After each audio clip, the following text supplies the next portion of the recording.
Hello बच्चों बेटे कल ਆਪਾਂ बॉन्डिंग इन कोआर्ਡੀਨੇਸ਼ਨ कंपाउंड्स कर रहे सी जिहदे विच ਆਪਾਂ वैलेंस बॉन्ड थ्योरी शुरू की सी पहली थ्योरी बट ये थ्योरी बहुत सारिया असंपशनस ते बेस्ड है ਆਪਾਂ ਇਹਦੀਆਂ असंपशनस कीतियां सी कल कि सब तो पहला तो मैटल एटम है जिहड़ी या मैटल आयन है वो कोआर्ਡੀਨੇਸ਼ਨ नंबर दे इक्वल ऑर्बिटल्स वेकेंट करेगा या एम्प्टी करेगी। दूसरा ਆਪਾਂ ਕਿਹਾ ਸੀ ਕਿ ਉਹਨਾਂ ਦੀ એનર્ਜੀ ਤੇ ਲੈਵਲ ਨੂੰ ਤੇ ਸ਼ੇਪ ਨੂੰ ਇੱਕੋ ਜਿਹਾ ਬਣਾਉਣ ਵਾਸਤੇ ਉਹਨਾਂ ਦੇ ਵਿੱਚ ਹਾਈਬ੍ਰਿਡਾਈਜੇਸ਼ਨ ਹੋਏਗੀ। ਹਾਈਬ੍ਰਿਡਾਈਜੇਸ਼ਨ ਦੇ ਵਿੱਚ ਬੇਟੇ S P ਤੇ D ਆਰਬਿਟਲਸ ਪਾਰਟਿਸਿਪੇਟ ਕਰਨਗੇ। ਉਹਦੇ ਵਿੱਚੋਂ D ਆਰਬਿਟਲਸ ਹੈ ਜਿਹੜੇ ਬੇਟੇ ਉਹ ਇਨਰ ਵੀ ਹੋ ਸਕਦੇ ਆ ਤੇ ਆਊਟਰ ਵੀ ਹੋ ਸਕਦੇ ਆ, ਮਤਲਬ N-1D ਵੀ ਹੋ ਸਕਦਾ ਹੈ ਤੇ ND ਵੀ ਹੋ ਸਕਦਾ ਹੈ। जे N-1D यूज़ करेगा तो उन्होंने असीं कहने इनर कॉम्पलैक्स, ठीक है, या इनर ऑर्बिटल कॉम्पलैक्स।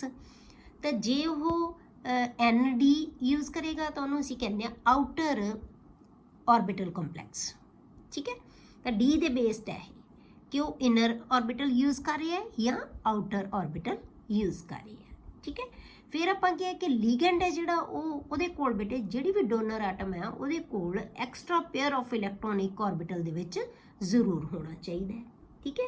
ਉਸ ਤੋਂ ਬਾਅਦ ਨੈਕਸਟ ਜਿਹੜੀ ਅਸੰਪਸ਼ਨ ਸੀ ਬੇਟੇ ਕਿ ਜਿਹੜੇ ਐਮਟੀ ਆਰਬਿਟਲ ਮੈਟਲ ਐਟਮ ਦਾ ਤੇ ਫਿਲਡ ਆਰਬਿਟਲ ਲੀਗੈਂਡ ਦਾ ਦੋਨੋਂ ਆਪਸ ਦੇ ਵਿੱਚ ਓਵਰਲੈਪ ਕਰ ਲੈਣਗੇ ਤਾਂ ਇਹ ਕੋਆਰਡੀਨੇਟ ਬੌਂਡ ਬਣਾ ਲੈਣਗੇ। ਇਹਦਾ ਮਤਲਬ ਕੀ ਹੈ ਕਿ ਬੇਟੇ ਇਹ ਥਿਊਰੀ ਸਾਨੂੰ ਦੱਸ ਰਹੀ ਹੈ ਕਿ ਜਿਹੜੀ ਬੌਂਡਿੰਗ ਹੈ कोआर्ਡੀਨੇਸ਼ਨ ਕੰਪਾਊਂਡਸ ਦੇ ਵਿੱਚ ਇਹ ਕੋਵੈਲੈਂਟ ਹੈ, ਕਿਉਂਕਿ ਕੋਆਰਡੀਨੇਸ਼ਨ ਬੌਂਡ ਕੀ ਹੁੰਦਾ ਬੇਟੇ ਕੋਵੈਲੈਂਟ ਬੌਂਡ ਹੁੰਦਾ ਹੈ ਤੇ ਇਹਦੀ ਨੇਚਰ ਕੋਵੈਲੈਂਟ ਹੈ। ਕਲੀਅਰ, ਮਤਲਬ ਇੰਨੀਆਂ ਸਾਰੀਆਂ ਅਜ਼ੰਪਸ਼ਨਸ ਹੈ ਇਹਦੀਆਂ। ਹੁਣ ਆਪਾਂ ਕਰਦੇ ਹਾਂ ਬੇਟੇ ਇਹਦੀਆਂ ਐਪਲੀਕੇਸ਼ਨਸ ਆਫ VBT ਜਾਂ ਵੈਲੈਂਸ ਬੌਂਡ ਥਿਊਰੀ। ਐਗਜ਼ਾਮਪਲਸ ਆਪਾਂ ਲੈਂਦੇ ਹਾਂ ਸਭ ਤੋਂ ਪਹਿਲਾਂ ਬੇਟੇ ਕੰਪਲੈਕਸਿਸ ਆਫ ਕੋਆਰਡੀਨੇਸ਼ਨ ਨੰਬਰ 6 ਕੋਆਰਡੀਨੇਸ਼ਨ ਆਪਾਂ ਦੋ ਹੀ ਤਰ੍ਹਾਂ ਦੇ ਕਰਨੇ ਕੋਆਰਡੀਨੇਸ਼ਨ ਨੰਬਰ 6 ਤੇ ਕੰਪਾਊਂਡਸ ਵਿਦ ਕੋਆਰਡੀਨੇਸ਼ਨ ਨੰਬਰ 4। ਆਪਾਂ ਸਭ ਤੋਂ ਪਹਿਲਾਂ 6 ਵਾਲੇ ਜਿਹੜੇ ਹੈਗੇ ਕੰਪਾਊਂਡ ਸ਼ੁਰੂ ਕਰਦੇ ਹਾਂ। CrNH3 3 ਪੋਜ਼ਿਟਿਵ, ਕਿਉਂਕਿ ਇਹਦੇ ਕੋਈ ਚਾਰਜ ਨਹੀਂ ਤਾਂ ਆਕਸੀਡੇਸ਼ਨ ਸਟੇਟ ਕਿੰਨੀ ਹੈ 3 ਪੋਜ਼ਿਟਿਵ ਕ੍ਰੋਮੀਅਮ ਦੀ। ਹੁਣ ਇਹ ਬਟੇ ਇਹ ਐਕਸਪੈਰੀਮੈਂਟਲੀ ਪ੍ਰੂਵਡ ਹੈ ਕਿ ਇਸ ਕੰਪਾਊਂਡ ਦੀ ਨੇਚਰ ਹੈ ਜਿਹੜੀ ਉਹ ਕੀ ਹੈ ਪੈਰਾਮੈਗਨੈਟਿਕ ਹੈ। मैं तुहानूं कहा सी कि इहदी कंडीशन है या तो इहदी नेचर दित्ती होवे बेटे पैरामैगनैटिक है या फिर इहदी ज्योमैट्री पता होवे। एक चीज़ तुहानूं जरूर पता होवे तां तुसीं इह थ्योरी नूं जिहड़ा हैगा इहदी थ्योरी दे अकॉर्डिंग बॉन्डिंग नूं कंप्लीट कर सकते हैं, ठीक है। तो ये आपां नूं दित्ता होया है कि इहदी जिहड़ी नेचर है पैरामैगनैटिक है, पैरामैगनैटिक ऑक्टाहेड्रल कॉम्पलैक्स। ऑक्टाहेड्रल तो सानूं पता ही है कि कोआर्ਡੀਨੇਸ਼ਨ नंबर 6 है तो ज्योमैट्री की होएगी ऑक्टाहेड्रल, तो इसकी नेचर पैरामैगनैटिक है। हुण आपां इहनूं मन के चलना पैरामैगनैटिक का मतलब इहदे कोल अनपेयर्ड इलैक्ट्रॉन हैगे है, ठीक है। हुण आपां देखदे हां क्रोमीयम 3 पॉजिटिव च लैणा आपां। क्रोमीयम कितना होएगा 3d5 and 4s1। सानूं क्रोमीयम दी जिहड़ी हैगी है कन्फिगरेशन पता है तो ऑक्सीडेशन स्टेट भी पता है सानूं क्रोमीयम दी की है 3 पॉजिटिव है, ठीक है। तो हुण आपां क्रोमीयम दे पहला ऑर्बिटल पिक्चर बना लईए। 3d ਦੇ ਵਿੱਚ 5 ਹੈ ਤੇ 4s ਦੇ ਵਿੱਚ 1 ਹੈ। ਹੁਣ ਆਪਾਂ ਕ੍ਰੋਮੀਅਮ 3 ਪੋਜ਼ਿਟਿਵ ਕਿਉਂਕਿ ਸਾਨੂੰ 3 ਪੋਜ਼ਿਟਿਵ ਚਾਹੀਦਾ ਹੈ ਤਾਂ ਇੱਕ ਇਲੈਕਟ੍ਰੋਨ ਇੱਥੋਂ ਗਿਆ 2 ਇਲੈਕਟ੍ਰੋਨ ਇਹਦੇ ਚ ਜਾਣਗੇ ਤਾਂ d ਦੇ ਵਿੱਚ ਕਿੰਨੇ ਰਹਿ ਗਏ ਬੇਟੇ 3 ਇਲੈਕਟ੍ਰੋਨਸ। ਤਾਂ d ਦੇ ਵਿੱਚ 3 ਇਲੈਕਟ੍ਰੋਨਸ ਹੈਗੇ ਆ ਤਾਂ ਇਹਦਾ ਮਤਲਬ ਕੀ ਹੈ ਕਿ ਜਦੋਂ ਇਹਦੇ ਕੋਲੇ d ਦੇ ਆਰਬਿਟਲ 2 ਵੇਕੈਂਟ ਹੈਗੇ ਆ ਤਾਂ ਇਹ ਆਰਬਿਟਲ ਆਪਣੇ क्योंकि आप क्या सी कि ऑर्बिटल वेकेंट करेगा। हुण जे कोआर्ਡੀਨੇਸ਼ਨ नंबर 6 है बेटे तो ये 6 ऑर्बिटल्स वेकेंट होने चाहिए, जिन्ना कोआर्ਡੀਨੇਸ਼ਨ नंबर उन्ने उहदे ऑर्बिटल होने चाहिए। तो 6 किवें बन गए D दे 2 एक S दा मतलब S ते P दे तो 3 ये तो 4 यूज़ होने ही होने हैं। तो D दे 2 अगे वाले भी हो सकते हैं तो 2 ND भी हो सकते हैं इस तो बाद वाले, क्योंकि 4s स्टार्ट हो गया 4s भी है 4p भी है तो 4d भी है। वेकेंट तो पई है ना पिछे है तो है ऑर्बिटल, इतने आप बढ़ाए नहीं क्योंकि सानू लोड़ नहीं है, अदरवाइज है यूज़ कर सकता है अपने ऑर्बिटल्स। तो ये d they 2 orbital A use करेगा, एक s दा ते 3p। ये पंजों जिहड़े 6 दे 6 ऑर्बिटल मिलके की है हाइब्रिडाइज हो जाएंगे।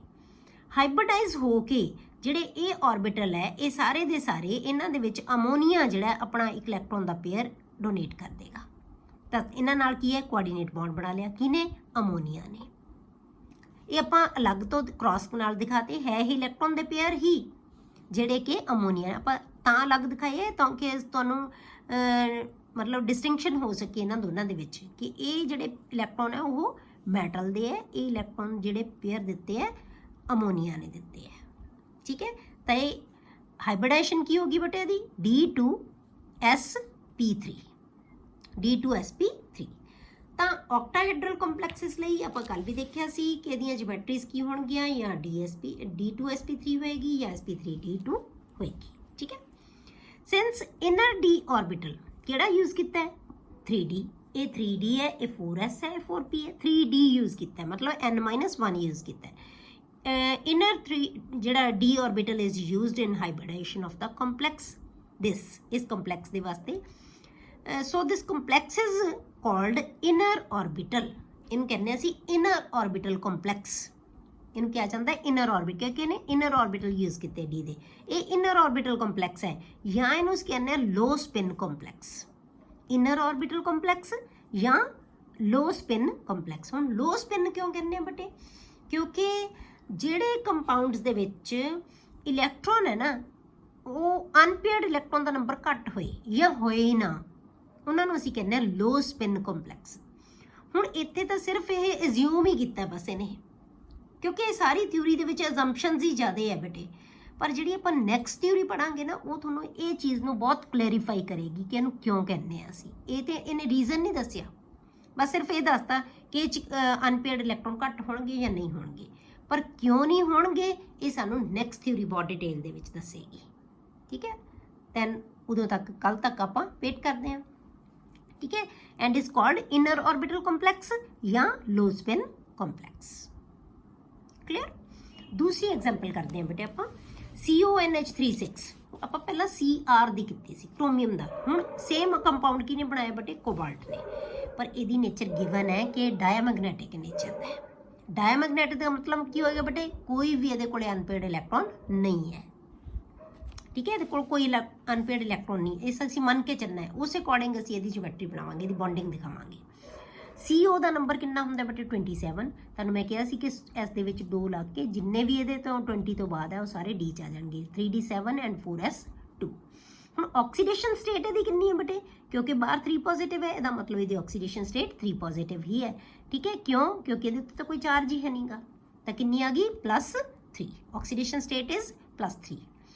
ਹੁਣ ਆਪਾਂ ਕੋਬਾਲਟ ਦੀ ਪਹਿਲਾਂ ਆਰਬਿਟਲ ਪਿਕਚਰ ਬਣਾ ਲਓ, 3D7 4S2, ਪਰ ਸਾਨੂੰ ਕੋਬਾਲਟ 3 ਪੋਜ਼ਿਟਿਵ ਸਟੇਟ ਦੇ ਵਿੱਚ ਚਾਹੀਦਾ ਹੈ, ਮਤਲਬ 3 ਇਲੈਕਟ੍ਰੋਨ ਲੂਜ਼ ਕਰੇਗਾ। 3 ਇਲੈਕਟ੍ਰੋਨ ਕੱਢ ਦਿਓ, 2 S 'ਚੋਂ ਗਏ, 1 D 'ਚੋਂ ਗਿਆ, ਤਾਂ ਹੁਣ D ਦੇ ਵਿੱਚ 6 ਇਲੈਕਟ੍ਰੋਨਸ ਰਹਿ ਗਏ। ਠੀਕ ਹੈ, D ਦੇ ਵਿੱਚ 6 ਇਲੈਕਟ੍ਰੋਨਸ ਰਹਿ ਗਏ। ਹੁਣ ਆਪਾਂ ਦੇਖਣਾ ਬੇਟੇ ਕਿ ਇਹਦੀ ਹਾਈਬ੍ਰਿਡਾਈਜੇਸ਼ਨ ਦੇ ਵਿੱਚ D ਆਰਬਿਟਲ ਕਿਹੜੇ ਯੂਜ਼ ਕਰੇਗਾ, ਇਹ ਆਪਣੇ ਕਿਹੜੇ ਆਰਬਿਟਲ ਯੂਜ਼ ਕਰੇਗਾ। ਹੁਣ ਸਾਨੂੰ ਗਿਵਨ ਹੈ ਕਿ ਇਹਦੀ ਨੇਚਰ ਡਾਇਮੈਗਨੈਟਿਕ ਹੈ, ਡਾਇਮੈਗਨੈਟਿਕ ਹੈ ਤਾਂ ਇਹਦਾ ਮਤਲਬ ਇਹਦੇ ਕੋਲੇ ਕੋਈ ਅਨਪੇਅਰਡ ਇਲੈਕਟ੍ਰੋਨ ਹੋਣਾ ਹੀ ਨਹੀਂ ਚਾਹੀਦਾ, ਤਾਂ ਫਿਰ ਕੀ ਹੋਣਗੇ, ਇਹਦੇ ਵਿੱਚੋਂ ਇਲੈਕਟ੍ਰੋਨ ਹੈ ਨਾ ਬੇਟੇ ਜਿਹੜੇ ਉਹ ਪੇਅਰ ਅਪ ਹੋ ਜਾਣਗੇ, ਇੱਥੋਂ D ਦੇ 2 ਇਲੈਕਟ੍ਰੋਨ ਮੂਵ ਕਰਕੇ ਇਹਨਾਂ ਦੇ ਵਿੱਚ ਚਲੇ ਜਾਣਗੇ, ਇਹ ਇਲੈਕਟ੍ਰੋਨ ਪੇਅਰ ਅਪ ਹੋ ਗਏ। ਹੁਣ ਇਹ ਇਲੈਕਟ੍ਰੋਨ ਪੇਅਰ ਅਪ ਕਿਉਂ ਹੋ ਰਹੇ ਹੈ ਬੇਟੇ, ਇਹਦੀ ਵੀ ਕੋਈ ਇਹਦੇ ਐਕਸਪਲੇਨੇਸ਼ਨ ਨਹੀਂ। ਠੀਕ ਹੈ, ਪਰ ਨੈਕਸਟ ਥਿਊਰੀ ਸਾਨੂੰ ਇਹ ਵੀ ਬਹੁਤ ਚੰਗੀ ਤਰ੍ਹਾਂ ਐਕਸਪਲੇਨ ਕਰੇਗੀ ਕਿ ਇਲੈਕਟ੍ਰੋਨ ਪੇਅਰ ਅਪ ਕਿਉਂ ਹੁੰਦੇ ਹੈ। ਠੀਕ ਹੈ, ਇਹ ਸਾਰੀਆਂ ਜਿਹੜੀਆਂ ਇਹਦੀਆਂ ਲਿਮਿਟੇਸ਼ਨਸ ਹੈ ਨਾ ਉਹ ਨੈਕਸਟ ਥਿਊਰੀ ਹੈ ਜਿਹੜੀ ਸਭ ਕਲੀਅਰੀਫਾਈ ਕਰ ਦੇਗੀ।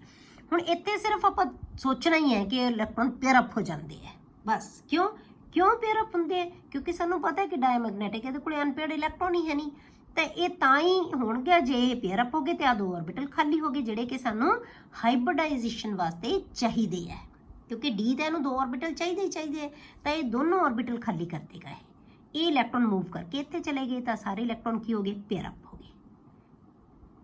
ਹੁਣ ਇਹ 2 ਆਰਬਿਟਲ, ਇੱਕ S ਦਾ ਤੇ 3 P ਦੀ ਖਾਲੀ ਹੋ ਗਏ, ਇਹ 6 ਦੇ 6 ਆਰਬਿਟਲ ਮਿਲ ਕੇ ਹਾਈਬ੍ਰਿਡਾਈਜੇਸ਼ਨ ਹੋ ਜਾਏਗੀ। ਉਹਨਾਂ ਦੇ ਵਿੱਚ ਕਿਹੜੀ ਹਾਈਬ੍ਰਿਡਾਈਜੇਸ਼ਨ ਹੋਏਗੀ, D2sp3 ਹਾਈਬ੍ਰਿਡਾਈਜ਼ਡ ਆਰਬਿਟਲ। ਕਿੰਨੇ ਬਣ ਗਏ ਬੇਟੇ, 6 ਆਰਬਿਟਲਸ। ਇਹਨਾਂ 6 ਦੇ ਵਿੱਚ ਅਮੋਨੀਆ ਜਿਹੜਾ ਆਪਣਾ ਇਲੈਕਟ੍ਰੋਨ ਦਾ ਪੇਅਰ ਦੇ ਕੇ ਕੋਆਰਡੀਨੇਟ ਬੌਂਡ ਬਣਾ ਲੇਗਾ। ਠੀਕ ਹੈ, ਤਾਂ 6 ਕੋਆਰਡੀਨੇਟ ਬੌਂਡ ਇਹਦੇ ਵਿੱਚ ਬਣ ਗਏ।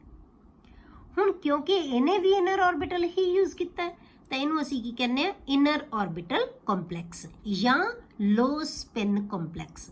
ਲੋ ਸਪਿਨ ਕਿਉਂ ਹੈ, ਕਿਉਂਕਿ ਅਨਪੇਅਰਡ ਇਲੈਕਟ੍ਰੋਨ ਹੈ ਹੀ ਨਹੀਂ ਕੋਈ, ਜਾਂ ਘੱਟ ਹੋਣਗੇ ਜਾਂ ਕੋਈ ਨਹੀਂ ਹੋਏਗਾ। ਕਲੀਅਰ ਹੋ ਗਿਆ। ਇਹ ਹੈ ਤੁਹਾਡੇ ਐਗਜ਼ਾਮਪਲਸ ਜਿਹੜੀਆਂ ਆਪਾਂ ਕੀਤੀਆਂ ਜੇ ਆਪਾਂ ਲਿਆ ਕੋਆਰਡੀਨੇਸ਼ਨ ਨੰਬਰ 6। ਠੀਕ ਹੈ। ਅਗਲਾ ਆ ਗਿਆ ਬੇਟੇ ਕੰਪਾਊਂਡ FeCN6 3 ਨੈਗੇਟਿਵ ਕੰਪਲੈਕਸ ਲੈ ਲਿਆ ਆਪਾਂ। ਸੇਮ ਉਸੇ ਤਰ੍ਹਾਂ ਆਪਾਂ ਜਿਹੜੀ ਐਗਜ਼ਾਮਪਲ ਹੈ ਉਵੇਂ ਡਿਸਕਸ ਕਰਾਂਗੇ ਵੀ। ਹੁਣ ਇਹ ਗਿਵਨ ਹੈ ਬੇਟੇ ਕਿ complex is paramagnetic due to 1 electron pair. ਮਤਲਬ ਕੀ ਹੈ, ਇਹ ਵੀਕਲੀ ਪੈਰਾਮੈਗਨੈਟਿਕ ਨੇਚਰ ਦਾ ਹੈ। ਇਹ ਵੀਕਲੀ ਪੈਰਾਮੈਗਨੈਟਿਕ ਹੈ। ਵੀਕਲੀ ਪੈਰਾਮੈਗਨੈਟਿਕ ਕਿਹੜੇ ਹੁੰਦੇ ਬੇਟੇ, ਜਿਨ੍ਹਾਂ ਕੋਲ ਅਨਪੇਅਰਡ ਇਲੈਕਟ੍ਰੋਨ ਘੱਟ ਹੁੰਦੇ ਹੈ। ਸਟਰੋਂਗਲੀ ਪੈਰਾਮੈਗਨੈਟਿਕ ਕਿਹੜੇ ਹੁੰਦੇ ਬੇਟੇ, ਜਿਨ੍ਹਾਂ ਕੋਲ ਅਨਪੇਅਰਡ ਇਲੈਕਟ੍ਰੋਨ ਜ਼ਿਆਦਾ ਹੁੰਦੇ ਹੈ। ਤਾਂ ਹੁਣ ਇਹਦਾ ਮਤਲਬ ਜਾਂ ਤਾਂ ਤੁਹਾਨੂੰ ਵੀਕਲੀ ਪੈਰਾਮੈਗਨੈਟਿਕ ਦਿੱਤਾ ਹੋਏਗਾ ਜਾਂ ਫਿਰ ਕੀ ਹੋਏਗਾ ਕਿ paramagnetic due to presence of 1 electron pair, electron due to 1 unpaired electron. ਹੁਣ ਆਪਾਂ ਐਗਜ਼ਾਮਪਲ ਇੱਥੇ Fe ਲਓ। Fe ਦਾ ਨੰਬਰ ਕਿੰਨਾ ਹੁੰਦਾ ਹੈ 6। ਕਨਫਿਗਰੇਸ਼ਨ ਲਿਖੋ 3d6 and 4s2। Oxidation state ਕੱਢੋ ਇੱਥੋਂ ਬੇਟੇ x ਮੰਨ ਕੇ। 6 ਨੈਗੇਟਿਵ ਹੈ ਅੰਦਰ, ਬਾਹਰ 3 ਨੈਗੇਟਿਵ ਹੈ। ਇਹਦਾ ਮਤਲਬ ਅੰਦਰ 3 ਨੈਗੇਟਿਵ ਇਹਦੇ ਨਾਲ ਬੈਲੈਂਸ ਹੋ ਗਿਆ ਤੇ ਇਹਦੀ 3 ਪੋਜ਼ਿਟਿਵ ਆਕਸੀਡੇਸ਼ਨ ਸਟੇਟ ਆ ਗਈ, ਪੋਜ਼ਿਟਿਵ 3। ਠੀਕ ਹੈ। ਤਾਂ ਆਪਾਂ ਪਹਿਲਾਂ ਆਰਬਿਟਲ ਇਹਦੇ ਬਣਾਓ। Fe ਦੇ d6 ਇਲੈਕਟ੍ਰੋਨ ਫਿਲ ਕਰਤੇ 4s ਦੇ ਵਿੱਚ 2, ਪਰ ਸਾਨੂੰ Fe 3 ਪੋਜ਼ਿਟਿਵ ਚਾਹੀਦਾ ਤਾਂ ਅਸੀਂ 3 ਪੋਜ਼ਿਟਿਵ ਦੇ ਵਿੱਚ ਕਨਵਰਟ ਕਰਾਂਗੇ। 2 ਇਲੈਕਟ੍ਰੋਨ ਇੱਥੋਂ ਜਾਣਗੇ, 1 d 'ਚ ਜਾਏਗਾ। ਕਿੰਨੇ ਇਲੈਕਟ੍ਰੋਨ ਰਹਿ ਗਏ ਬੇਟੇ 5। ਹੁਣ ਇਹਦੇ ਅਕੋਰਡਿੰਗ ਜੇ ਅਸੀਂ ਦੇਖੀਏ, ਜੇ ਆਪਾਂ ਇਹ ਕੋਈ ਇਲੈਕਟ੍ਰੋਨ ਇਹਦੇ ਵਿੱਚੋਂ ਜਾਣਨਾ ਤਾਂ ਇਹਦਾ ਮਤਲਬ ਕਿ ਇਹ ਬਹੁਤ ਸਟਰੋਂਗਲੀ ਪੈਰਾਮੈਗਨੈਟਿਕ ਨੇਚਰ ਦਾ ਹੋਣਾ ਚਾਹੀਦਾ ਹੈ। ਕਿਉਂ? ਕਿਉਂਕਿ ਇਹਦੇ ਕੋਲ 5 ਅਨਪੇਅਰਡ ਇਲੈਕਟ੍ਰੋਨ ਹੈ ਬੇਟੇ। ਇਹ ਬਹੁਤ ਸਟਰੋਂਗਲੀ ਪੈਰਾਮੈਗਨੈਟਿਕ ਨੇਚਰ ਦਾ ਹੋਏਗਾ। ਪਰ ਸਾਨੂੰ ਗਿਵਨ ਹੈ ਕਿ ਪੈਰਾਮੈਗਨੈਟਿਕ ਵੀਕਲੀ ਪੈਰਾਮੈਗਨੈਟਿਕ ਹੈ। ਤਾਂ ਫਿਰ ਕੀ ਹੋਏਗਾ, ਇਹਦੇ ਇਲੈਕਟ੍ਰੋਨ ਪੇਅਰ ਅਪ ਹੋ ਜਾਣਗੇ। 2 ਇਲੈਕਟ੍ਰੋਨ ਇੱਥੋਂ ਮੂਵ ਕਰਕੇ ਇੱਥੇ ਚਲੇ ਜਾਣਗੇ। ਤਾਂ ਹੁਣ ਸਾਡੇ ਕੋਲੇ ਅਨਪੇਅਰਡ ਇਲੈਕਟ੍ਰੋਨ ਕਿੰਨਾ ਰਹਿ ਜਾਏਗਾ ਬੇਟੇ, ਓਨਲੀ 1। ਇਹੀ ਸਾਨੂੰ ਗਿਵਨ ਹੈ। ਤਾਂ ਇਹ 2 ਆਰਬਿਟਲ ਖਾਲੀ ਹੋ ਗਏ। ਇਹ 2 ਖਾਲੀ ਆਰਬਿਟਲ, ਇੱਕ s ਦਾ ਤੇ 3 p ਦੇ, ਇਹ ਸਾਰੇ ਆਰਬਿਟਲ ਆਪਸ ਚ ਹਾਈਬ੍ਰਿਡਾਈਜ਼ਡ ਹੋ ਕੇ ਤਾਂ ਕੀ ਬਣਾ ਲੈਣਗੇ d2sp3 ਹਾਈਬ੍ਰਿਡਾਈਜ਼ਡ ਆਰਬਿਟਲਸ। ਇਹਨਾਂ ਹਾਈਬ੍ਰਿਡਾਈਜ਼ਡ ਆਰਬਿਟਲਸ ਦੇ ਵਿੱਚ Cn ਹੈ ਜਿਹੜਾ ਉਹ ਆਪਣੇ ਇਲੈਕਟ੍ਰੋਨ ਦੇ ਪੇਅਰ ਦੇ ਕੇ ਕੋਆਰਡੀਨੇਟ ਬੌਂਡ ਬਣਾ ਲੇਗਾ। ਕਲੀਅਰ ਹੋ ਗਿਆ। ਹੁਣ ਹੈ ਬੇਟੇ ਨੈਕਸਟ ਸੇਮ ਹੀ ਕੰਪਾਊਂਡ, ਹੁਣ ਪਰ ਲਿਗੈਂਡ ਚੇਂਜ ਹੋ ਗਿਆ। Fe2O6 3 positive ion. ਹੁਣ ਇਹ ਉਹਦੇ ਨਾਲੋਂ ਟੋਟਲੀ ਡਿਫਰੈਂਟ ਹੋ ਗਿਆ। This complex is paramagnetic due to 5 electron. ਜਾਂ ਤੁਸੀਂ ਕਹਿ ਸਕਦੇ ਹੋ, ਜਾਂ ਤੁਹਾਨੂੰ ਗਿਵਨ ਹੋਏਗਾ this complex is strongly paramagnetic. ਇਹ ਸਟਰੋਂਗਲੀ ਪੈਰਾਮੈਗਨੈਟਿਕ ਹੈ। ਹੁਣ ਆਪਾਂ ਕੀ ਹੈ, ਬਿਲਕੁਲ ਸੇਮ ਉਵੇਂ ਹੀ ਚੀਜ਼ ਬਣਾਵਾਂਗੇ। Fe ਬਣਾ ਲਿਆ, ਕਿਉਂਕਿ ਇੱਥੇ 3 ਪੋਜ਼ਿਟਿਵ ਹੈ, ਇਹਦੇ ਤੇ ਕੋਈ ਚਾਰਜ ਨਹੀਂ, ਇਹਦਾ ਮਤਲਬ ਸਾਰਾ ਚਾਰਜ ਇਹਦਾ ਹੈ। ਤਾਂ ਇਹਦੀ ਆਕਸੀਡੇਸ਼ਨ ਸਟੇਟ ਕੀ ਹੋਗੀ, ਪੋਜ਼ਿਟਿਵ 3। ਤੇ ਇੱਥੇ ਤੁਸੀਂ ਲਿਖ ਵੀ ਸਕਦੇ ਹੋ। ਤੇ ਇਹਦੀ ਆਕਸੀਡੇਸ਼ਨ ਸਟੇਟ ਹੈ ਜਿਹੜੀ ਉਹ ਕੀ ਹੈ, oxidation state of Fe is ਕਿੰਨੀ ਹੈ, +3। ਠੀਕ ਹੈ, ਇਜ਼ +3। ਇੱਥੇ ਆਪਾਂ ਕੈਲਕੂਲੇਟ ਕਰਨੀ ਹੈ। ਹੁਣ ਆਪਾਂ +3 ਦੇ ਵਿੱਚ ਇਹਨੂੰ ਬਣਾਓ। ਪਹਿਲਾਂ ਅਸੀਂ ਆਰਬਿਟਲ ਪਿੱਛੇ ਦੇ ਆਰਬਿਟਲ ਜਿਹੜੇ ਹੈਗੇ ਇਹਦੇ ਬਣਾ ਲਏ। ਹੁਣ ਆਪਾਂ ਕੀ ਬਣਾਇਆ Fe3 ਦੇ। Fe3 ਦੇ ਵਿੱਚ 2 s ਚੋਂ ਗਏ, 1 d ਚੋਂ, 1 d ਚੋਂ ਇਲੈਕਟ੍ਰੋਨ ਗਿਆ। ਤਾਂ Fe ਦੇ d ਦੇ ਵਿੱਚ ਕਿੰਨੇ ਰਹਿ ਗਏ ਬੇਟੇ 5। ਤਾਂ ਆਪਾਂ ਨੂੰ ਗਿਵਨ ਵੀ ਇਹੀ ਹੈ ਕਿ 5 ਇਲੈਕਟ੍ਰੋਨ ਇਹਦੇ ਕੋਲ ਅਨਪੇਅਰਡ ਹੈ। ਇਹਦਾ ਮਤਲਬ ਇਹਦੇ ਚੋਂ ਇਹ 3d ਦੇ ਆਰਬਿਟਲ ਹਾਈਬ੍ਰਿਡਾਈਜੇਸ਼ਨ ਵਾਸਤੇ ਯੂਜ਼ ਨਹੀਂ ਕਰ ਸਕਦਾ। ਤਾਂ ਫਿਰ ਇਹ ਕੀ ਕਰੇਗਾ ਬੇਟੇ, ਆਪਣੇ ਆਊਟਰ ਆਰਬਿਟਲਸ ਨੂੰ ਯੂਜ਼ ਕਰੇਗਾ। ਕਿਉਂ? ਕਿਉਂਕਿ ਇਹਦੇ ਕੋਲ 4d ਵੀ ਖਾਲੀ ਤਾਂ ਪਿਆ ਹੀ ਹੈ ਨਾ। ਠੀਕ ਹੈ, 3d 4s 4p 4d, ਜਦੋਂ 4 ਸਟਾਰਟ ਹੋ ਗਿਆ ਤਾਂ ਹੈਗੇ ਤਾਂ ਹੈ, ਭਾਵੇਂ ਇਲੈਕਟ੍ਰੋਨ ਹੋਵੇ ਭਾਵੇਂ ਨਾ ਹੋਵੇ, ਖਾਲੀ ਆਰਬਿਟਲ ਇਹਦੇ ਕੋਲੇ ਅਵੇਲੇਬਲ ਹੈ। ਠੀਕ ਹੈ, ਤਾਂ ਇਹਦਾ ਮਤਲਬ ਇਹਦੇ 4d ਚੋਂ ਇਹ 2 ਆਰਬਿਟਲ ਯੂਜ਼ ਕਰ ਲਏਗਾ। ਤਾਂ ਇੱਕ s ਦਾ ਹੋ ਗਿਆ, 3 p ਦੇ ਹੋ ਗਏ ਤੇ 2 d ਦੇ, 4d ਦੇ ਆ ਗਏ। ਇਹ ਕਿਹੜੇ ਆਰਬਿਟਲਸ ਹੈ ਬੇਟੇ, 4d ਆਰਬਿਟਲਸ। ਠੀਕ ਹੈ, ਹੁਣ ਕੀ ਕੀਤਾ ਇਹਨਾਂ ਨੇ, ਇਹਨਾਂ ਦੇ ਵਿੱਚ ਹਾਈਬ੍ਰਿਡਾਈਜੇਸ਼ਨ ਹੋ ਗਈ sp3d2। ਹੁਣ d2 sp3 ਨਹੀਂ ਬੇਟੇ, sp3d2। ਹੁਣ ਇਹ ਕਿਹੜੇ ਆਰਬਿਟਲ ਯੂਜ਼ ਕਰ ਰਿਹਾ ਹੈ, ਆਪਣੇ ਆਊਟਰ ਆਰਬਿਟਲ ਯੂਜ਼ ਕਰ ਰਿਹਾ ਹੈ। ਕਿਉਂਕਿ ਆਊਟਰ ਆਰਬਿਟਲ ਯੂਜ਼ ਕਰ ਰਿਹਾ ਜਾਂ nd ਆਰਬਿਟਲਸ ਯੂਜ਼ ਕਰ ਰਿਹਾ, ਇਸ ਕਰਕੇ ਇਹਨੂੰ ਆਪਾਂ ਕੀ ਕਵਾਂਗੇ, ਆਊਟਰ ਆਰਬਿਟਲ ਕੰਪਲੈਕਸ ਜਾਂ ਹਾਈ ਸਪਿਨ ਕੰਪਲੈਕਸ। ਠੀਕ ਹੈ, ਹੁਣ ਇਹ ਜਿਹੜਾ ਹੈਗਾ ਇਹਦੇ ਵਿੱਚ ਕੋਈ ਪੇਅਰ ਅਪ ਨਹੀਂ ਹੋਣਗੇ, ਕੋਈ ਆਰਬਿਟਲ ਖਾਲੀ ਨਹੀਂ ਹੋਏਗਾ। ਸਿੰਸ ਦਾ ਕੰਪਲੈਕਸ ਯੂਜ਼ਸ ਆਊਟਰ ਆਰਬਿਟਲ ਜਾਂ nd ਜਾਂ ਕਹਿ ਲਓ 4d in hybridization, therefore it is called outer orbital complex or high spin or spin free complex. ਇਹਨੂੰ ਆਪਾਂ ਆਊਟਰ ਆਰਬਿਟਲ ਕੰਪਲੈਕਸ ਵੀ ਕਹਿ ਸਕਦੇ ਹਾਂ, ਇਹਨੂੰ ਹਾਈ ਸਪਿਨ ਕੰਪਲੈਕਸ ਵੀ ਕਹਿ ਸਕਦੇ ਹਾਂ, ਇਹਨੂੰ ਸਪਿਨ ਫ੍ਰੀ ਕੰਪਲੈਕਸ ਵੀ ਕਹਿ ਸਕਦੇ ਹਾਂ।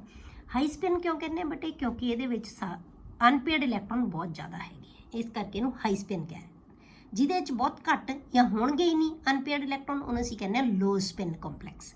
ਹੁਣ ਇਹ ਡਿਟੇਲ ਤੁਹਾਨੂੰ ਨੈਕਸਟ ਥਿਊਰੀ 'ਚ ਪਤਾ ਲੱਗੇਗੀ ਕਿ ਕਿਉਂ ਹੈ, ਠੀਕ ਹੈ।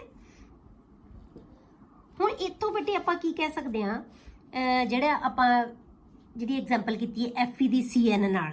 ਹੁਣ ਇਹਦੇ ਵਿੱਚ ਤੁਸੀਂ ਕੰਪਲੈਕਸ ਦੇਖੋ ਕਿ ਫੈਰੀਸਾਇਨਾਈਡ FeCN6 3 ਨੈਗੇਟਿਵ ਇਜ਼ ਵੀਕਲੀ ਪੈਰਾਮੈਗਨੈਟਿਕ। ਇਹ ਤੁਹਾਨੂੰ ਕੁਐਸਚਨ ਆ ਜਾਂਦਾ ਕਈ ਵਾਰੀ ਕਿ FeCN6 3 ਨੈਗੇਟਿਵ ਜਿਹੜਾ ਅਸੀਂ ਉੱਪਰ ਕੰਪਾਊਂਡ ਬਣਾਇਆ ਹੈ ਆਹ ਵਾਲਾ, ਠੀਕ ਹੈ, ਇਜ਼ ਵੀਕਲੀ ਪੈਰਾਮੈਗਨੈਟਿਕ। ਇਹ ਤੁਹਾਨੂੰ ਗਿਵਨ ਸੀ, ਠੀਕ ਹੈ। ਇਹ ਆਪਾਂ ਕੰਪਾਊਂਡ ਕਰ ਲਿਆ, ਸਾਨੂੰ ਪਤਾ ਲੱਗ ਗਿਆ ਕਿ ਵੀਕਲੀ ਪੈਰਾਮੈਗਨੈਟਿਕ ਹੈ। While ferrocyanide ion FeCN6 4 negative is diamagnetic. Why? क्यों है? FeCN3 ਜਿਹੜਾ ਨੈਗੇਟਿਵ ਹੈ ਦਾ ਮਤਲਬ ਇਹਦੀ ਆਕਸੀਡੇਸ਼ਨ ਸਟੇਟ ਕਿੰਨੀ ਹੈ ਬੇਟੇ ਇੱਥੇ 3 ਪੋਜ਼ਿਟਿਵ, ਪਰ FeCN6 4 ਨੈਗੇਟਿਵ ਦੇ ਵਿੱਚ ਇਹਦੀ ਆਕਸੀਡੇਸ਼ਨ ਸਟੇਟ ਕਿੰਨੀ ਹੈ ਬੇਟੇ 2 ਪੋਜ਼ਿਟਿਵ। ਇਹ ਪੋਜ਼ਿਟਿਵ 3 ਦੇ ਵਿੱਚ ਹੈ, ਇਹ ਪੋਜ਼ਿਟਿਵ 2 ਦੇ ਵਿੱਚ ਹੈ। ਜਦੋਂ 2 ਪੋਜ਼ਿਟਿਵ ਦੇ ਵਿੱਚ ਆਏਗਾ ਬੇਟੇ ਤਾਂ ਫਿਰ D ਦੇ ਵਿੱਚ ਇਲੈਕਟ੍ਰੋਨ, ਜੇ ਆਪਾਂ ਹੁਣ ਇੱਥੇ 2 ਪੋਜ਼ਿਟਿਵ ਬਣਾਉਣਾ ਹੋਵੇ ਤਾਂ ਕੀ ਹੋਏਗਾ, ਇੱਥੇ ਆਪਾਂ ਬਣਾਉਣਾ ਤਾਂ D ਦੇ ਵਿੱਚੋਂ ਇਲੈਕਟ੍ਰੋਨ ਨਹੀਂ ਜਾਏਗਾ, D 'ਚ ਰਹੇਗਾ ਨਾ, ਸਿਰਫ S ਵਾਲੇ ਇਲੈਕਟ੍ਰੋਨ ਮੂਵ ਹੋ ਜਾਣਗੇ। ਤਾਂ Fe2 ਪੋਜ਼ਿਟਿਵ ਬਣਾ ਲਾਂਗੇ ਆਪਾਂ, ਤਾਂ D ਦੇ ਵਿੱਚ ਇੱਥੇ ਇਲੈਕਟ੍ਰੋਨ ਰਹੇਗਾ। ਜੇ ਰਹੇਗਾ ਤਾਂ ਫਿਰ ਕੀ ਹੈ, ਇੱਥੋਂ ਇਲੈਕਟ੍ਰੋਨ ਆ ਦੋ ਮੂਵ ਕਰਕੇ ਇੱਥੇ ਜਾਣਗੇ ਤੇ ਸਾਰੇ ਦੇ ਸਾਰੇ ਇਲੈਕਟ੍ਰੋਨ ਕੀ ਹੋ ਜਾਣਗੇ ਪੇਅਰਡ, ਕੋਈ ਵੀ ਇਲੈਕਟ੍ਰੋਨ ਅਨਪੇਅਰਡ ਨਹੀਂ ਰਹੇਗਾ। ਇਸ ਕਰਕੇ ਜਿਹੜਾ FeCN6 4 ਨੈਗੇਟਿਵ ਹੈ ਨਾ ਉਹ ਕੀ ਹੈ ਡਾਇਮੈਗਨੈਟਿਕ ਨੇਚਰ ਦਾ, ਬਟ FeCN3 ਜਿਹੜਾ CN6 3 ਨੈਗੇਟਿਵ ਹੈ ਜਿਹੜਾ ਬੇਟੇ ਉਹ ਕੀ ਹੈ ਵੀਕਲੀ ਪੈਰਾਮੈਗਨੈਟਿਕ ਨੇਚਰ ਦਾ ਹੈ। ਕਲੀਅਰ ਹੋ ਗਈ ਇਹ ਜੀ ਗੱਲ ਤੁਹਾਨੂੰ ਕਿ ਇਹ ਆਪਾਂ ਕਿਉਂ ਹੈ, ਕਿਉਂਕਿ ਇਹਦੇ ਵਿੱਚ Fe ਦੇ ਵਿੱਚ ਇੱਕ ਇਲੈਕਟ੍ਰੋਨ ਐਕਸਟਰਾ ਰਹੇਗਾ ਇਹਦੇ ਕੋਲ, ਇਹਦੇ ਵਿੱਚੋਂ D 'ਚੋਂ ਇਲੈਕਟ੍ਰੋਨ ਚਲਾ ਜਾਂਦਾ 3D 'ਚੋਂ, ਇਹਦੇ ਵਿੱਚ ਨਹੀਂ ਜਾਏਗਾ ਤਾਂ 2 ਇਲੈਕਟ੍ਰੋਨ ਪੇਅਰ ਅਪ ਹੋ ਜਾਣਗੇ ਤਾਂ 6 ਇਲੈਕਟ੍ਰੋਨ ਰਹਿਣੇ ਆ। ਮਤਲਬ ਇਹ ਕਹਿ ਲਓ ਤੁਸੀਂ 6 ਇਲੈਕਟ੍ਰੋਨ ਲੈਣੇ ਆ, ਤਾਂ ਜੇ 6 ਹੈ ਤਾਂ ਇਹਦਾ ਮਤਲਬ ਕੀ ਹੈ ਉਹ ਈਵਨ ਨੰਬਰ 'ਚ ਆ ਗਏ ਤਾਂ ਉਹਦੇ ਵਿੱਚ 3 ਆਰਬਿਟਲਸ ਦੇ ਵਿੱਚ 2-2 ਇਲੈਕਟ੍ਰੋਨ ਆ ਜਾਣਗੇ ਤਾਂ ਕੋਈ ਵੀ ਅਨਪੇਅਰਡ ਇਲੈਕਟ੍ਰੋਨ ਨਹੀਂ ਰਹੇਗਾ, ਠੀਕ ਹੈ। ਉਸ ਤੋਂ ਬਾਅਦ ਆਪਾਂ ਕਰਦੇ ਹਾਂ ਬੇਟੇ examples of complexes with coordination number 4। ਹੁਣ 4 ਕੋਆਰਡੀਨੇਸ਼ਨ ਨੰਬਰ ਵਾਲੇ ਕੰਪਾਊਂਡਸ ਦੀਆਂ ਆਪਾਂ ਐਗਜ਼ਾਮਪਲਸ ਕਰਦੇ ਹਾਂ। In case of geometry, in this case the geometry will be tetrahedral or square planar. ਹੁਣ 4 ਕੋਆਰਡੀਨੇਸ਼ਨ ਨੰਬਰ ਦੀ ਜਿਓਮੈਟਰੀ ਆਪਾਂ ਪਿੱਛੇ ਵੀ ਪੜਿਆ ਕਿ ਜਾਂ ਤਾਂ ਉਹਦੀ ਟੈਟਰਾਹੈਡਰਲ ਹੋਏਗੀ ਜਾਂ ਫਿਰ ਸਕੁਅਰ ਪਲੈਨਰ ਹੋਏਗੀ, ਪਰ ਇਹ ਕਿਤੇ ਡਿਪੈਂਡ ਕਰੇਗਾ ਬੇਟੇ ਉਹਦੀ ਹਾਈਬ੍ਰਿਡਾਈਜੇਸ਼ਨ ਦੇ ਉੱਤੇ, depending upon whether sp3 or dsp2 hybridisation is involved. ਕਿ ਉਹਦੀ ਹਾਈਬ੍ਰਿਡਾਈਜੇਸ਼ਨ ਹੈ ਜਿਹੜੀ sp3 ਹੈ ਤਾਂ ਟੈਟਰਾਹੈਡਰਲ ਹੋਏਗਾ, ਜੇ dsp2 ਹੈ ਤਾਂ ਸਕੁਅਰ ਪਲੈਨਰ ਹੋਏਗਾ।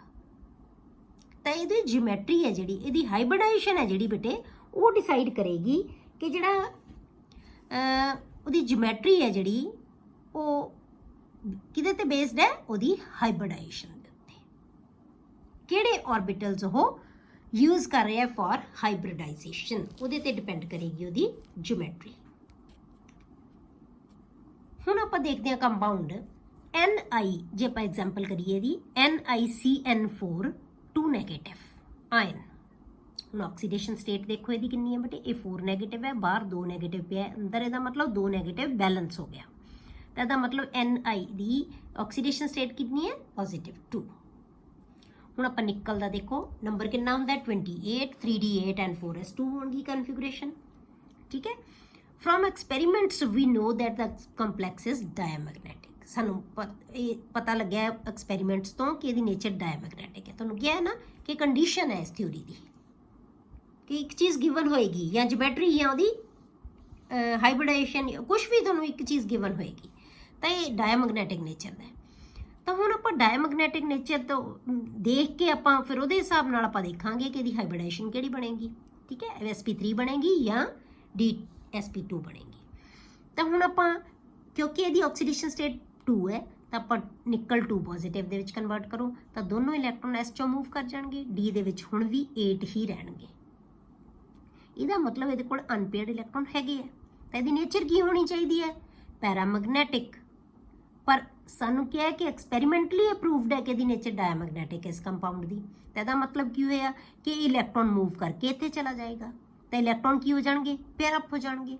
ਤਾਂ ਆਹ ਆਰਬਿਟਲ ਕੀ ਹੋ ਜਾਏਗਾ ਬੇਟੇ? ਵੇਕੈਂਟ। ਤਾਂ ਫਿਰ ਇਸ ਆਰਬਿਟਲ ਨੂੰ ਛੱਡ ਕੇ ਅਗਲੇ ਆਰਬਿਟਲ ਨਹੀਂ ਪਾਰਟਿਸਿਪੇਟ ਕਰਦੇ ਇਹ, ਤਾਂ ਇਹ ਵਿੱਚ ਆਏਗਾ। ਤਾਂ ਕੀ ਹੋਏਗਾ? ਇੱਕ D ਦਾ ਹੋ ਗਿਆ, ਇੱਕ S ਦਾ ਹੋ ਗਿਆ ਤੇ 2 P ਦੇ। ਕਿਉਂ? ਕਿਉਂਕਿ ਕੋਆਰਡੀਨੇਸ਼ਨ ਨੰਬਰ ਕਿੰਨਾ ਹੈ ਬੇਟੇ ਇਹਦਾ? 4।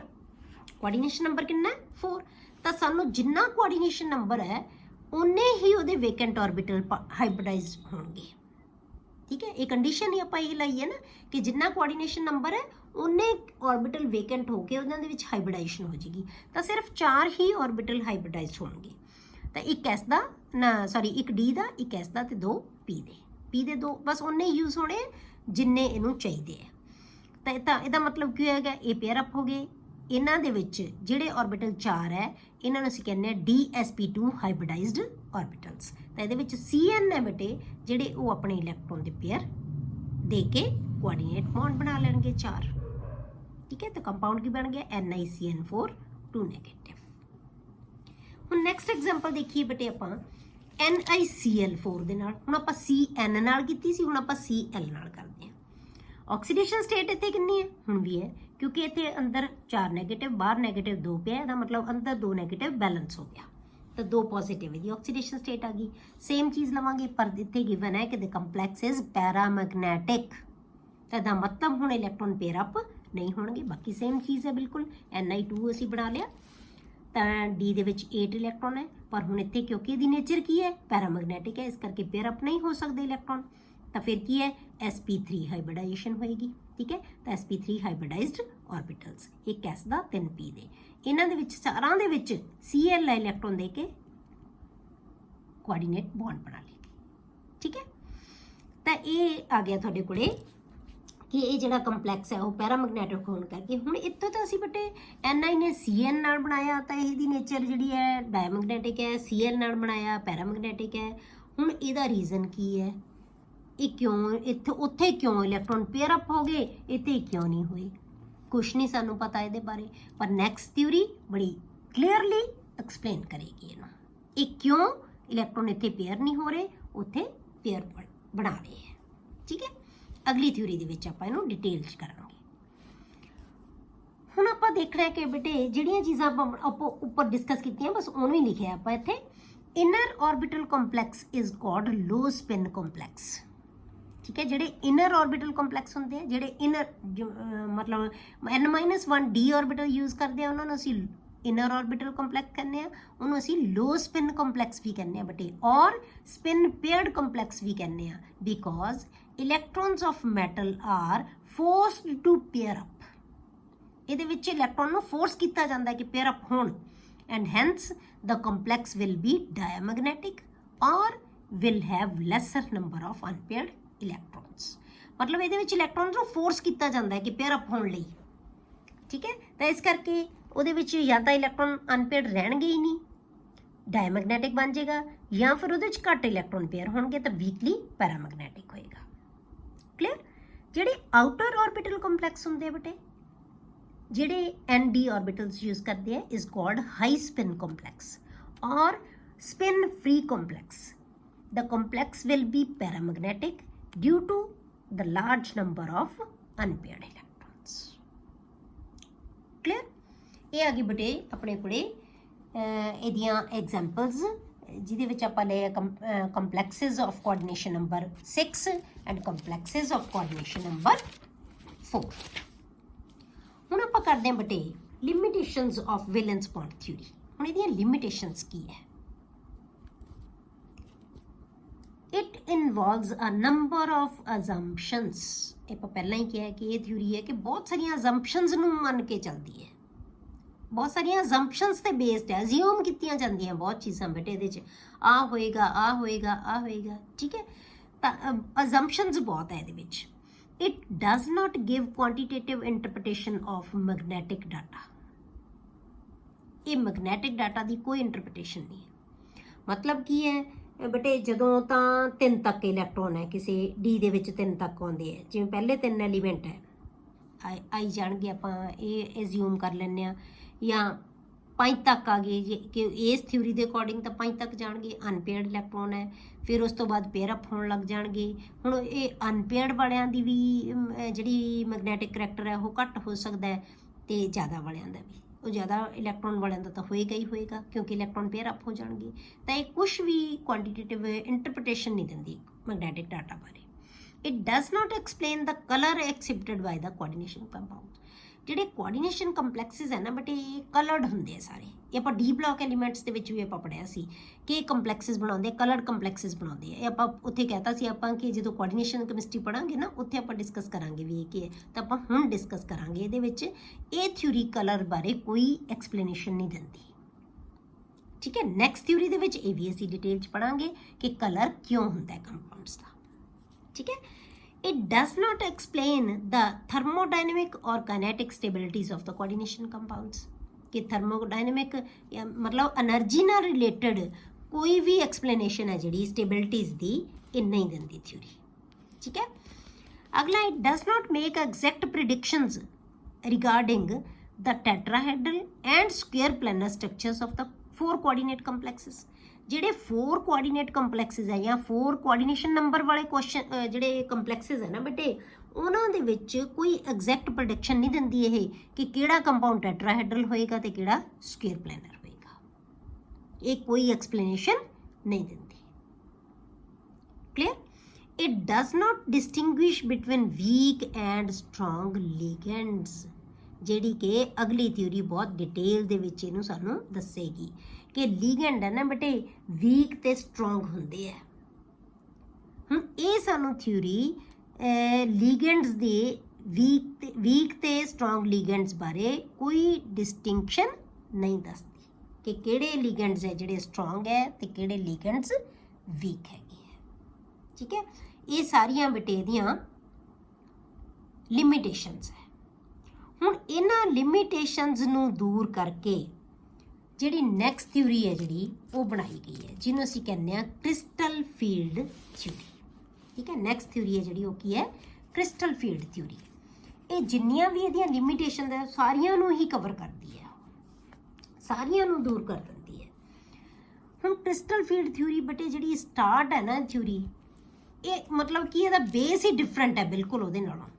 ਜਿਹੜੀ ਵੈਲੈਂਸ ਬੌਂਡ ਥਿਊਰੀ ਹੈ ਉਹਨੇ ਸਾਨੂੰ ਕਿਹਾ ਸੀ ਕਿ ਜਿਹੜੀ ਬੌਂਡਿੰਗ ਹੁੰਦੀ ਹੈ ਨਾ ਕੋਆਰਡੀਨੇਸ਼ਨ ਕੰਪਾਊਂਡਸ ਦੇ ਵਿੱਚ, ਉਹ ਜਿਹੜਾ ਬੌਂਡ ਬਣਾਉਂਦੇ ਆ ਉਹ ਕੋਵੈਲੈਂਟ ਬਣਾਉਂਦੇ ਆ। ਆਪਾਂ ਕੀ ਹੈ ਨਾ ਕਿ ਜਿਹੜੇ ਆਰਬਿਟਲ ਹੈ ਮੈਟਲ ਐਟਮ ਖਾਲੀ ਆਰਬਿਟਲ ਕਰੇਗੀ ਤੇ ਜਿਹੜੇ ਲਿਗੈਂਡਸ ਆ ਉਹਨਾਂ ਕੋਲ ਫਿਲਡ ਆਰਬਿਟਲਸ ਹੋਣਗੇ, ਉਹ ਆਪਸ 'ਚ ਓਵਰਲੈਪ ਕਰ ਲੈਂਦੇ ਆ, ਓਵਰਲੈਪ ਕਰਕੇ ਤਾਂ ਆਰਬਿਟਲ ਬਣਾ ਲੈਂਦੇ ਆ, ਠੀਕ ਹੈ। ਮੋਲੀਕੂਲਰ ਆਰਬਿਟਲ ਬਣਾ ਲੈਂਦੇ ਆ ਤਾਂ ਮੋਲੀਕਿਊਲ ਬਣ ਜਾਂਦਾ ਹੈ, ਠੀਕ ਹੈ। ਹੁਣ ਇਹ ਥਿਊਰੀ ਕੀ ਕਹਿੰਦੀ ਹੈ ਕਿ ਇਹ ਕਹਿੰਦੀ ਕਿ ਜਿਹੜੀ ਬੌਂਡਿੰਗ ਹੈ ਨਾ ਇਹ ਪਿਓਰਲੀ ਆਇਨਿਕ ਹੈ, ਮਤਲਬ ਬੌਂਡਿੰਗ ਦਾ ਚੇਂਜ ਹੀ ਕਰਤਾ ਬਿਲकुल ਹੀ ਇਹਨੇ। ਉਹਨੇ ਕਿਹਾ ਕਿ ਮੋਡ ਆਫ ਬੌਂਡਿੰਗ ਕੀ ਹੈ, ਕੋਵੈਲੈਂਟ ਹੈ, ਇਹਨੇ कहता ਮੋਡ ਆਫ ਬੌਂਡਿੰਗ ਕੀ ਹੈ, ionic. The valence bond theory considers the bonding between the metal ion and the ligands as purely covalent. On the other hand, crystal field theory considers the metal ligand bond to be linked due to electrostatic interactions. कि ਜਿਹੜੀ metal ਲੀਗੈਂਡ bond ਜਿਹੜਾ ਬਣਦਾ ਹੈ ਨਾ, metal ਤੇ ਲੀਗੈਂਡ ਦਾ bond ਜਿਹੜਾ ਬਣਦਾ ਹੈ ਬੇਟੇ ਉਹ ਆਇਨਿਕ ਹੈ due to electrostatic interactions. Electrostatic interactions ਕੀ ਹੁੰਦੀਆਂ ਜਿਹੜੀਆਂ ਬੇਟੇ ਆਪੋਜ਼ਿਟ ਚਾਰजेस ਦੇ ਵਿੱਚ ਇੰਟਰੈਕਸ਼ਨਸ ਹੁੰਦੀਆਂ, ਉਹਨਾਂ ਨੂੰ ਕਹਿੰਦੇ ਅਸੀਂ electrostatic interactions between metal ion and the ligands. Ligands ਤੇ ਮੈਟਲ ਆਇਨ ਦੇ ਵਿੱਚ ਕੀ ਹੁੰਦੇ ਆ ਬੇਟੇ, ਇਲੈਕਟ੍ਰੋਸਟੈਟਿਕ ਫੋਰਸਿਸ ਆਫ ਅਟਰੈਕਸ਼ਨ ਹੁੰਦੀਆਂ ਜਿਹਦੇ ਕਰਕੇ ਇਹ ਬੌਂਡ ਕੀ ਬਣ ਜਾਂਦਾ ਹੈ, ਆਇਨਿਕ ਨੇਚਰ ਦਾ, ਠੀਕ ਹੈ। ਤਾਂ ligands are treated as point charges. Ligands ਨੂੰ ਆਪਾਂ ਪੁਆਇੰਟ ਚਾਰजेस ਮੰਨਦੇ ਹਾਂ ਬੇਟੇ। ਹੁਣ ਪੁਆਇੰਟ ਚਾਰजेस ਦੇ ਵਿੱਚ ਜਿਹੜੀ ਫੋਰਸਿਸ ਆਫ ਇੰਟਰੈਕਸ਼ਨ ਹੋਣਗੀਆਂ ਉਹ ਕਿਵੇਂ ਹੋਣਗੀਆਂ ਬੇਟੇ, ਕਿਉਂਕਿ ਲੀਗੈਂਡ ਸਾਡੇ ਦੋ ਤਰ੍ਹਾਂ ਦੇ ਹੁੰਦੇ ਆ, ਨੈਗੇਟਿਵਲੀ ਚਾਰਜ ਤੇ ਨਿਊਟਰਲ। ਜੇ ਤਾਂ ਲੀਗੈਂਡ ਬੇਟੇ ਨੈਗੇਟਿਵਲੀ ਚਾਰਜਡ ਹੈ, if in case of negative ligands the interactions with metal ion are ion interactions, क्योंकि metal ion ਤਾਂ positively charged ਹੈ, ligand negatively charged ਹੈ, negative ਤੇ positive charge ਦੇ ਵਿੱਚ ਕੀ ਹੋ ਜਾਏਗੀ force of attraction, ਜਿਹੜੀ ਕਿ ion interactions ਹੈ। ਇਹ ਆਪਾਂ ਪੜ੍ਹੀਆਂ ਹੋਈਆਂ ਡਿਟੇਲ ਦੇ ਵਿੱਚ ਕਿ ਇੰਟਰੈਕਸ਼ਨਸ ਕਿੰਨੀਆਂ ਤਰ੍ਹਾਂ ਦੀਆਂ ਹੁੰਦੀਆਂ, ਆਪਾਂ ਸਟੇਟਸ ਆਫ ਮੈਟਰ ਦੇ ਵਿੱਚ ਕੀਤਾ ਹੋਇਆ ਨਾ +1 ਦੇ ਵਿੱਚ ਕਿ ਕਿੰਨੇ ਤਰ੍ਹਾਂ ਦੀਆਂ ਜਿਹੜੀਆਂ ਇੰਟਰੈਕਸ਼ਨਸ ਹੋ ਸਕਦੀਆਂ, ਠੀਕ ਹੈ। ਤਾਂ ion ਇੰਟਰੈਕਸ਼ਨਸ ਹੋ ਗਈਆਂ, ਤਾਂ ਇਹ ਕੀ ਪਿਓਰਲੀ ਆਇਨਿਕ ਬੌਂਡ ਬਣ ਜਾਏਗਾ। N ਪੋਜ਼ਿਟਿਵ ਆ ਗਿਆ, ਇਹਦੇ ਉੱਤੇ X ਦੇ ਉੱਤੇ ਨੈਗੇਟਿਵਲੀ ਚਾਰਜ ਲੀਗੈਂਡ ਕੋਈ ਵੀ ਹੋ ਸਕਦਾ ਹੈ, ਜਿਵੇਂ Cl ਹੈ, Br ਹੈ, OH ਹੈ, Cn ਹੈ, ਇਹ ਸਾਰੇ ਕੀ ਹੈ ਨੈਗੇਟਿਵਲੀ ਚਾਰਜ ਲੀਗੈਂਡਸ ਹੈ, ਠੀਕ ਹੈ। ਉਸ ਤੋਂ ਬਾਅਦ ਜੇ ਬੇਟੇ ਨਿਊਟਰਲ ਹੈ ligand, in case of neutral ligands ਤਾਂ interactions with metal ion are ion dipole interactions, ਇਹਨਾਂ ਨੂੰ ਕੀ ਕਹਿੰਦੇ ਅਸੀਂ ਆਇਨ ਡਾਈਪੋਲ ਇੰਟਰੈਕਸ਼ਨਸ। ਹੁਣ ਡਾਈਪੋਲ ਕਿਵੇਂ ਬਣਦਾ ਹੈ, ਡਾਈਪੋਲ ਕਿਵੇਂ ਬਣੇਗਾ ਬੇਟੇ, M ਦੇ ਉੱਤੇ ਤਾਂ N ਪੋਜ਼ਿਟਿਵ ਹੈਗਾ ਹੀ ਹੈਗਾ, ਪਰ N ਕੀ ਹੈ ਬਹੁਤ ਇਲੈਕਟ੍ਰੋਨੈਗੇਟਿਵ ਹੈ। ਇਹ H ਤੋਂ ਜਿਵੇਂ ਅਮੋਨੀਆ ਲੈ ਲਿਆ ਆਪਾਂ, H ਤੋਂ ਕੀ ਕਰਦਾ ਇਹ ਸਾਰੇ ਇਲੈਕਟ੍ਰੋਨ ਪੇਅਰ ਆਪਣੇ ਵੱਲ ਖਿੱਚ ਲੈਂਦਾ, ਤੇ ਇਹਦੇ ਉੱਤੇ ਕੀ ਆ ਗਿਆ ਨੈਗੇਟਿਵ ਚਾਰਜ, ਇਹਨਾਂ ਦੇ ਉੱਤੇ ਕੀ ਆ ਗਿਆ ਬੇਟੇ ਪੋਜ਼ਿਟਿਵ ਚਾਰਜ, ਤਾਂ ਇਹ ਡਾਈਪੋਲ ਬਣ ਗਿਆ, ਠੀਕ ਹੈ। ਤੇ ਇਸ ਨੂੰ ਕਹਿੰਦੇ ਇਹ ਤਾਂ ਆਇਨ ਹੈ, ਇਹ ਡਾਈਪੋਲ ਬਣ ਗਿਆ, ਤੇ ਇਹਨੂੰ ਕਹਿੰਦੇ ਅਸੀਂ ਆਇਨ ਡਾਈਪੋਲ ਇੰਟਰੈਕਸ਼ਨ। ਤਾਂ ਇਹ ਦੋ ਤਰ੍ਹਾਂ ਦੀਆਂ ਇੰਟਰੈਕਸ਼ਨ ਇਹਦੇ ਵਿੱਚ ਹੋ ਸਕਦੀਆਂ, ਆਇਨ ਇੰਟਰੈਕਸ਼ਨ ਤੇ ਆਇਨ ਡਾਈਪੋਲ ਇੰਟਰੈਕਸ਼ਨ, ਜਿਹਦੇ ਕਰਕੇ ਇਹਦੇ ਵਿੱਚ ਜਿਹੜੀ ਬੌਂਡਿੰਗ ਹੈ ਉਹ ਕੀ ਹੋਏਗੀ ਆਇਨਿਕ ਹੋਏਗੀ, ਠੀਕ ਹੈ। ਇਨ case of free metal ion, ਜਦੋਂ ਬੇਟੇ ਮੈਟਲ ਆਇਨ ਫ੍ਰੀ ਹੈ, ਕੱਲੀ ਕੋਈ ਲੀਗੈਂਡ ਉਹਨੂੰ ਅਪਰੋਚ ਨਹੀਂ ਕਰ ਰਿਹਾ, ਉਦੋਂ ਬੇਟੇ ਉਹਦੇ ਸਾਰੇ ਦੇ ਸਾਰੇ ਆਰਬਿਟਲਸ ਹੈ, ਉਹ ਸਾਰੇ ਜਿਹੜੇ 5d ਆਰਬਿਟਲ ਹੈ ਉਹਦੇ, ਉਹਨਾਂ ਦਾ એનર્ਜੀ ਲੈਵਲ ਕੀ ਹੁੰਦਾ ਹੈ ਸੇਮ ਹੁੰਦਾ ਹੈ, ਤੇ ਉਹਨਾਂ ਨੂੰ ਅਸੀਂ ਕਹਿੰਦੇ ਆ ਡੀਜਨਰੇਟ ਆਰਬਿਟਲਸ, ਠੀਕ ਹੈ। ਜਦੋਂ ਮੈਟਲ ਆਇਨ ਫ੍ਰੀ ਹੈ, ਕੋਈ ਲੀਗੈਂਡ ਅਪਰੋਚ ਨਹੀਂ ਕਰ ਰਿਹਾ, ਉਦੋਂ ਉਹਦੇ 5 ਦੇ 5 ਆਰਬਿਟਲਸ ਕੀ ਹੋਣਗੇ ਸੇਮ એનર્ਜੀ ਲੈਵਲ ਦੇ। ਆਪਾਂ ਹੁਣ ਤੱਕ ਕੀ ਪੜ੍ਹਦੇ ਆਏ ਆ ਨਾ ਕਿ d ਆਰਬਿਟਲਸ ਦਾ s ਦਾ ਸੇਮ, p ਦੇ ਆਰਬਿਟਲਸ ਦਾ એનર્ਜੀ ਲੈਵਲ ਸੇਮ, d ਦੇ ਆਰਬਿਟਲਸ ਦਾ એનર્ਜੀ ਲੈਵਲ ਸੇਮ, f ਦੇ ਆਰਬਿਟਲਸ ਦਾ એનર્ਜੀ ਲੈਵਲ ਸੇਮ, ਤਾਂ ਇਹਨਾਂ ਨੂੰ ਅਸੀਂ ਡੀਜਨਰੇਟ ਆਰਬਿਟਲਸ ਕਹਿੰਦੇ ਆ। ਜਿਹੜੇ ਵੀ ਆਰਬਿਟਲਸ ਜਿਹੜੇ s ਦੇ ਵਿੱਚ ਇੱਕੋ ਹੀ ਹੁੰਦਾ ਹੈ, ਜਿਹਦੇ ਵਿੱਚ ਵੀ ਇੱਕ ਤੋਂ ਜ਼ਿਆਦਾ ਆਰਬਿਟਲਸ ਹੈਗੇ ਆ, ਪਰ ਉਹਨਾਂ ਜਿਹੜੇ ਸਬ ਸੈੱਲ ਦੇ ਵਿੱਚ ਵੀ ਉਹਨਾਂ ਦਾ એનર્ਜੀ ਲੈਵਲ ਹਮੇਸ਼ਾ ਸੇਮ ਹੁੰਦਾ ਹੈ। ਤਾਂ ਜਦੋਂ ਮੈਟਲ ਆਇਨ ਕੱਲੀ ਹੈ, ਫ੍ਰੀ ਹੈ, ਤਾਂ ਉਦੋਂ ਇਹਦੇ 5 ਦੇ 5 d ਆਰਬਿਟਲਸ ਦਾ એનર્ਜੀ ਲੈਵਲ ਸੇਮ ਹੈ, ਤਾਂ ਉਹਨਾਂ ਨੂੰ ਅਸੀਂ ਕਹਿੰਦੇ ਹਾਂ ਡੀਜਨਰੇਟ ਆਰਬਿਟਲਸ, ਠੀਕ ਹੈ। ਹੁਣ ਇਹ ਸਾਨੂੰ ਕ੍ਰਿਸਟਲ ਫੀਲਡ ਥਿਊਰੀ ਦੇ ਅਕੋਰਡਿੰਗ ਆਪਾਂ ਪੜਾਂਗੇ ਕਿ ਜਦੋਂ ਲੀਗੈਂਡ ਅਪਰੋਚ ਕਰੇਗਾ ਤਾਂ ਇਹਨਾਂ d ਆਰਬਿਟਲਸ ਦੇ ਉੱਤੇ ਕੀ ਅਸਰ ਹੁੰਦਾ ਹੈ, ਠੀਕ ਹੈ। ਇਹ ਆਪਾਂ ਕੱਲ ਡਿਸਕਸ ਕਰਾਂਗੇ ਕਿ d ਆਰਬਿਟਲ ਦੇ ਵਿੱਚ ਕੀ ਚੇਂਜਸ ਆਉਂਦੀਆਂ ਜਦੋਂ ਮੈਟਲ ਐਟਮ ਨੂੰ ਲੀਗੈਂਡ ਅਪਰੋਚ ਕਰੇਗਾ।